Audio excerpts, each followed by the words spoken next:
আরে আরে আরে, ধরো ধরো ধরো, হাঁসগুলো তো চলে গেল। আজকে যদি হাঁস ধরতে না পারি বাজারে কিন্তু বিক্রি করতে পারবো না। বাবা, আজকে কিন্তু একটা হাঁস চাই। আমি আজকে হাঁসের মাংস খাবো। আরে আগে ধরে দে রে বাপ, তারপর তোকে একটা নয় দুটো হাঁস আমি খেতে দেবো, আগে ধরে দে। যেটা পারো না সেটা করতে যাও কেন বলো তো? সরো, আমি ধরে দিচ্ছি। ওরে বাবারে, শয়তান হাঁস কোথাকার আমার মুখটা একদম নষ্ট করে দিয়ে গেল। এই আমি হাঁস ধরতে পারবো না, তোমারটা তুমি ধরে নাও তো বাপু। তাহলে কি বলছো, আজকে হাঁস ধরবো না, বিক্রি করতে নেব না? সকালে বলেছি খোঁয়ার থেকে হাঁসগুলো ছেড়ে দিও না। আরে আমার কি দোষ? আমার তো মনে নেই যে তুমি হাঁস বিক্রি করতে নেবে, তাহলে কি আর আমি ছাড়তাম? বাবা, এখন কথা না বাড়িয়ে চলো আমরা হাঁস ধরি। ফটাফট করে ধরলে ওরা কিচ্ছু করতে পারবে না। দেখলে তো, সবগুলো হাঁস আমি আর আমার মেয়ে কেমন ভাবে ধরে ফেললাম। এবার আমার জন্য একটা হাঁস রেখে তুমি চলে যাও।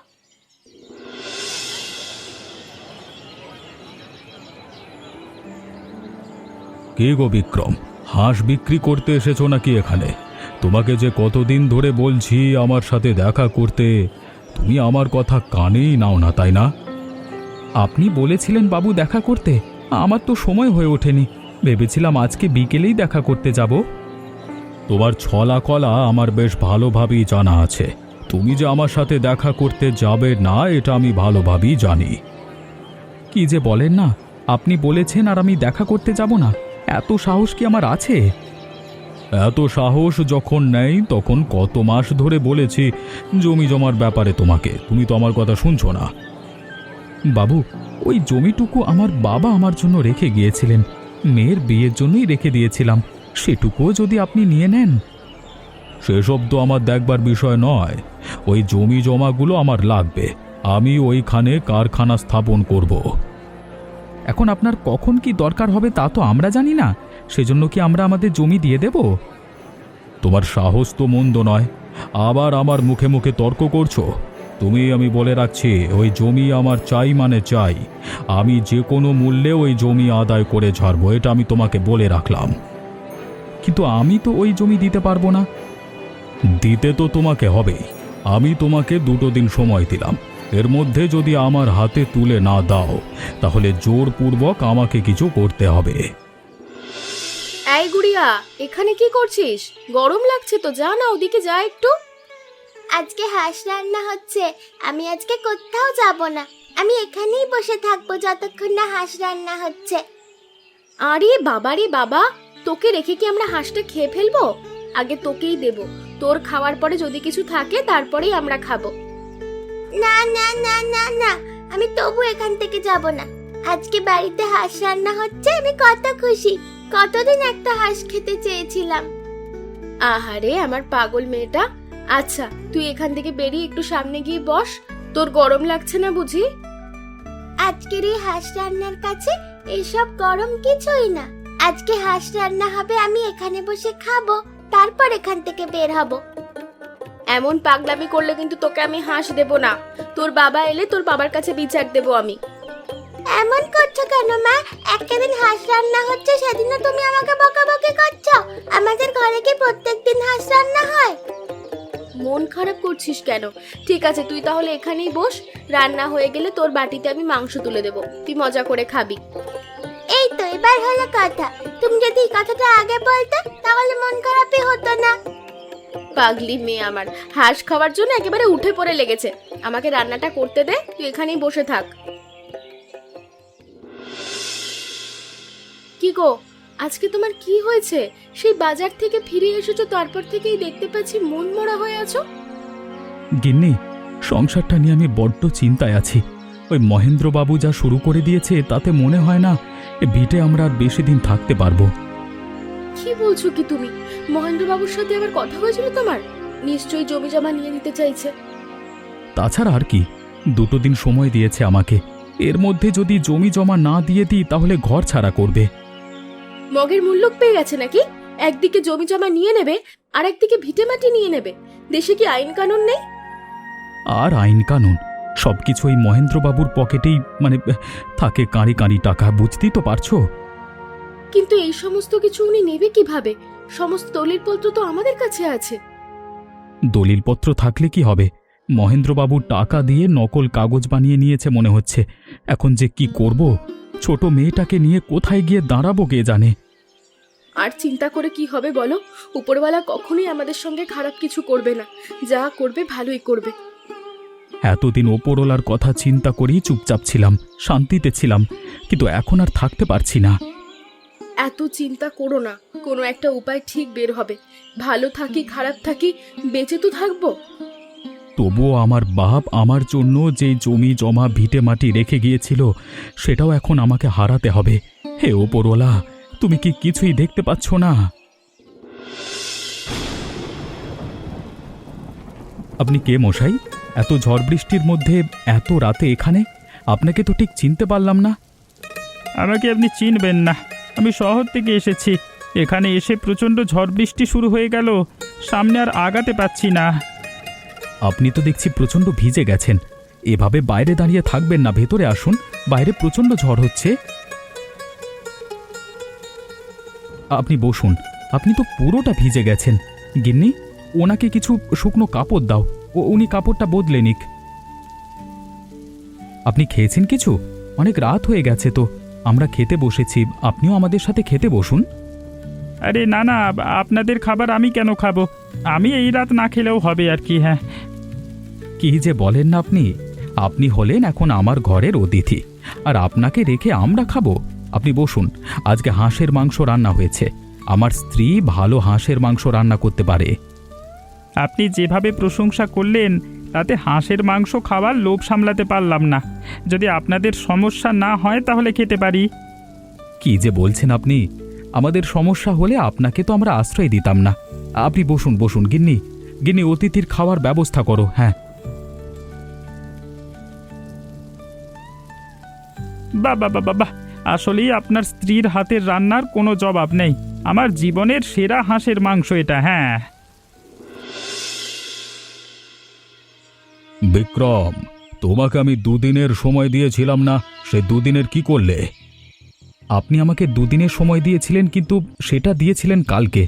এখনো পর্যন্ত একদিনও ভালোভাবে হয়নি, এখনই চলে এসেছেন। তুমি বুঝতে পারছো না, আমার জায়গাটা খুব দ্রুত লাগবে, তাই আমি তোমাকে দুদিন সময় দিতে পারবো না। তাতে আমার কি? আমি আমার জায়গা দেব না, এটাই শেষ কথা। আমি আমার সিদ্ধান্ত নিয়ে নিয়েছি। এই গ্রামে শুধু সিদ্ধান্ত আমি নিতে পারি। যার জায়গা জমি আমার পছন্দ হবে তার জায়গা জমি আমি নিয়ে নেব, কারোর কাছে জিজ্ঞাসা করতে পারবো না।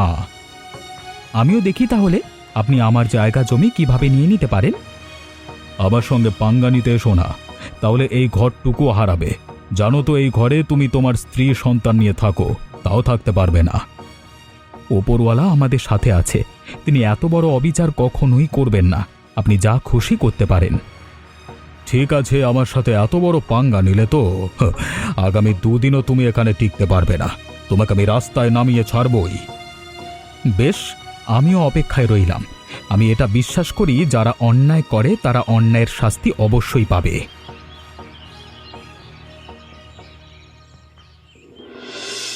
কি হলো? এত শোরগোল কেন বাইরে? কারোর সাথে কোনো ঝামেলা হয়েছে নাকি? না না, তেমন কিছু নয়। আপনাকে চিন্তা করতে হবে না। আপনি উঠেছেন? রাতে ঘুম ভালো হয়েছিল তো? ভালো হবে না মানে? তোমাদের ঘর না যেন স্বর্গ। এমন ঘরে ঝড় বৃষ্টি রাতে থাকতে খুব ভালো লাগে, কিন্তু এখন যে আমাকে যেতে হবে। এখন চলে যাবেন মানে? এখনো তো সকালের খাবার খাওয়া হয়নি। তাছাড়া আরও 2 দিন থেকে যান, গ্রামটা ঘুরে দেখুন, তারপর যাবেন। আরে না না, আমি তো এসেছিলাম একটা কাজে। শহরে তো আবার আমার কাজ আছে, সেখানে ফিরে যেতেই হবে। তাই বলে এত কম সময় থাকলেন? অতিথি এত কম সময় থাকে? আমি তো অতিথি নই, আমি আশ্রয়ের জন্য এসেছিলাম। ধুর, কি যে বলেন না আপনি! যাই হোক, আপনি যখন যাবেন সকালের খাবারটা খেয়ে তারপর যান। না না, সকালের খাবার আর খাবো না। রাতে খেয়ে তোমাদেরকে এমনিতেই মনে হচ্ছে বিপদে ফেলে দিয়েছি। আপনি পাগল হয়ে গেলেন নাকি? দেখলেন তো, যত খাবার ছিল আমরা সবাই মিলে ভাগ করে খেয়ে ফেলেছি। এতে আবার সমস্যা হবে কেন? তা বলে এত খাবার তোমাদের ঘরে খেলে হয়? কেন হবে না? গিন্নি, তুমি খাবার নিয়ে এসো। প্রতাপবাবু আগে খাবেন, তারপর এখান থেকে যাবেন। যাক, এবার তোমাদের কথা আমি রেখেছি। এবার আমাকে যেতেই হবে। বিদায় দাও। বেশ, চলুন, তাহলে আমি আপনাকে কিছুটা পথ এগিয়ে দিই। বাবু, আপনার পায়ে পড়ি, আমাদেরকে এ বাড়ি থেকে বের করে দেবেন না। এটা আমার বাবার একমাত্র ভিটে ছিল। এখান থেকে বের করে দিলে আমি আবার ঘর সংসার নিয়ে কোথায় যাব? কেন রে, ওপরওয়ালার ভরসা তোর চলে গেছে নাকি? বললি তো ওপরওয়ালা কোনো অন্যায় হতে দেবে না। আমার সাথে পাঙ্গা নিয়েছিলিস না? ক্ষমা করুন বাবু, ক্ষমা করুন, আমার একদম উচিত হয়নি। আমি আপনার কাছে পায়ে ধরছি, আমাকে ক্ষমা করে দিন, এভাবে তাড়িয়ে দেবেন না। এখন তোদের কোনো কথাই শুনতে পারবো না। যখন জমি জমা চেয়েছিলাম, জমি জমাটুকু দিয়ে দিলে ঘরবাড়ি অন্তত হারাতে হতো না। আপনি জমি জমার সব নিয়ে নিন, শুধুমাত্র আমাদের এই ভিটেটা ছেড়ে দিন, না হলে যে আমাদেরকে রাস্তায় থাকতে হবে। আমি তো ওটাই চাই। আমি চাই এখন থেকে তোরা রাস্তায় থাকবি। এ গ্রামের এমন কোনো মানুষ নেই যারা আমার সাথে পাঙ্গা নিয়েছে। আমার তো ভুল হয়েছে, আমি তো আপনার কাছে ক্ষমা চাইছি বাবু। আমি আর কোনো দিন বড় গলা করে আপনার সামনে কথা বলবো না, আমাকে ছেড়ে দিন। এখন আর কোনো উপায় নাই। বের হ তোরা বাড়ি থেকে, এখনই বের হ সব কিছু নিয়ে। কে কোথায় আছিস? ওদেরকে ঘাড় ধাক্কা দিয়ে বের করে দে এখান থেকে। এটা ঠিক হলো না বাবু, এটা কিন্তু ঠিক হলো না। ওপরওয়ালা সহ্য করবেন না, আপনার ধ্বংস হবেই হবে। আমাদেরকে এভাবে রাস্তায় নামিয়ে দিলেন। আরে তোমরা এখানে কেন? আমি তো তোমাদের বাড়িতে যাচ্ছিলাম। আপনি আপনি শহর থেকে এসেছেন? ভালো আছেন আপনি? আপনার সাথে আবার দেখা হবে সেটা তো ভাবতেও পারিনি। সেটা না হয় পরের কথা, কিন্তু তোমরা এখানে কেন? সবাই মিলে তোমরা বাড়িতে থাকছো না নাকি? আমাদের বাড়ি থাকলে তো আমরা বাড়িতে থাকতে পারবো বলুন? আমাদের ঘর বাড়ি সব দখল করে নিয়ে গেছে। নিয়ে গেছে মানে? এভাবে দখল করবার কোনো মানে হয় নাকি? দখল করে তোমাদেরকে রাস্তায় বসিয়ে দিল। এটাই হয়তো আমাদের কপালে ছিল। আমাদের জায়গা জমি যেখানে যা ছিল সব কিছু নিয়ে গেছে। এখন এই রাস্তা ছাড়া আমাদের আর থাকবার কোনো জায়গা নেই। কিন্তু কেন করেছে ওরা এমন? কারাই বা করেছে? এখানেই নাকি কোনো কারখানা তৈরি করবে, সেই কারণে আমার জমি জমা চেয়েছিল। আমি দিইনি বলে ঘরবাড়ি সহ সব নিয়ে গেল। কে এমন করেছে? আপনি জেনে আর কি করবেন প্রতাপবাবু? এই গ্রামের একজন ধনী ব্যক্তি আছে, মহেন্দ্রবাবু। সেই এ কাজ করেছে। গ্রামের সবার সাথেই এমন ধরনের অন্যায় কাজ করে থাকে। মহেন্দ্রবাবুর এত শক্তি আর সাহস হয়ে গেছে যে পুরো গ্রামকে সে একাই কবজা করে নিয়েছে। কি আর বলবো, দুঃখের কথা। যাই হোক, আপনাকে আর আজকে আশ্রয় দিতে পারলাম না, আর না পারলাম আমার বাড়ির অতিথি করতে। খুব শীঘ্রই আমি তোমার বাড়ির অতিথি হয়ে তোমার বাড়িতে গিয়ে সেই সেরা হাঁসের মাংস খাবো। এখন আমাকে মহেন্দ্রবাবুর কাছে নিয়ে চলো। আপনি সেখানে গিয়ে কি করবেন? শুধু শুধু আপনার উপরে বিপদ আরও বাড়বে। আপনি ওনাকে চেনেন না? আমি ওনাকে ভালোভাবেই চিনি। আমাকে শুধু নিয়ে চলো, অথবা তুমি আমার সাথে চলো। আমি তো তার বাড়িও চিনি। তাহলে আপনি আপনি সেই মহেন্দ্রবাবু যে গ্রামের সবাইকে এভাবে অতিষ্ঠ করে ফেলেছেন? আরে বাবু, আপনি আপনি এখানে ওর সাথে কি করছেন? আপনার তো আমার বাড়িতে আসবার কথা ছিল, তাই না? আপনি বলেছিলেন এখানে আপনার জায়গা আছে, সেই জায়গাতে কারখানা স্থাপন করবেন, কিন্তু এইভাবে গরিব মানুষদের ঠকিয়ে তাদের জায়গা মেরে দিয়ে সেখানে কারখানা স্থাপন করবেন তা তো বলেননি। আরে না না, তেমন কিছু নয়। বিক্রমটা আপনার কাছে সব মিথ্যে কথা বলেছে।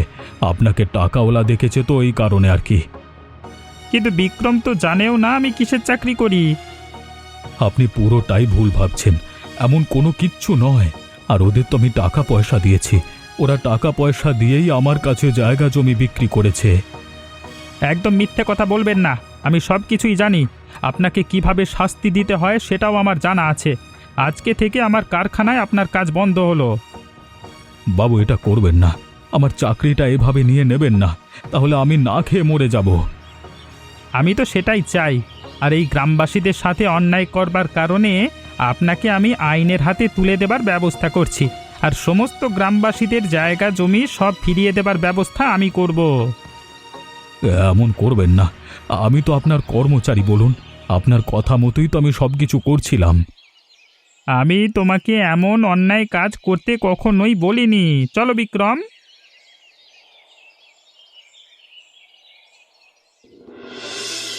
বাবু, আমি তো জানতাম না আপনি এত শক্তিশালী একজন মানুষ। আপনার এত ক্ষমতা তা তো আমাদের জানা ছিল না। কেন? জানা থাকলে বোধহয় হাঁসের মাংসের জায়গায় খাসির মাংস খাওয়াতে, হ্যাঁ? কি যে বলেন না বাবু, আপনাকে অনেক অনেক ধন্যবাদ। আপনার কারণে আমি আমার সব কিছু ফিরে পেয়েছি। গ্রামের মানুষেরাও ওই শয়তানটার কবল থেকে মুক্তি পেয়েছে। তোমাকে আমি বলেছিলাম না খুব শীঘ্রই তোমার বাড়ির অতিথি হয়ে আমি তোমার বাড়িতেই আসবো। কিন্তু আমার ঘরবাড়ি তো সব ভেঙে গেছে। এখন তো আপনাকে অতিথি করতে পারছি না। ঘরবাড়ি তুলে নিই, তারপর আপনাকে অবশ্যই অতিথি বানিয়ে আনবো। কিন্তু আমি তো আজকেই অতিথি হয়ে থাকতে চাই, আর তার জন্য যা করবার প্রয়োজন আমি সব কিছু করব। কোথায় তোমরা সবাই? বাড়িতে নিয়ে এসো এসব। হ্যাঁ, আপনি এত কিছু করছেন বাবু, আপনার তো অনেক টাকা খরচ হয়ে যাবে। আপনাকে এসব কিচ্ছু করতে হবে না। আমার এত এত টাকা দিয়ে আমি করবোটা কি? হ্যাঁ, যদি কারো উপকার করতে পারি তাহলে আমার আরও শান্তি লাগবে। আপনার এই ঋণ আমি কিভাবে পরিশোধ করব বলুন তো? কিভাবে আবার? সেই হাঁসের মাংস খাইয়ে। যে হাঁসের মাংস খাওয়ার জন্য আমি ওই দূর শহর থেকে গ্রামে এসেছি। তাহলে তাহলে আপনি অপেক্ষা করুন, আমি ব্যবস্থা করছি। একদম নয়, তুমি এখন আমার সাথে বাজারে যাবে। বাজার থেকে আমি দুটো হাঁস কিনে আনবো। সেই হাঁস আজকে রান্না হবে, আর এই বাড়িতে তোমাদের গৃহপ্রবেশ হবার পরে সেই হাঁস আমরা খাবো। হ্যাঁ,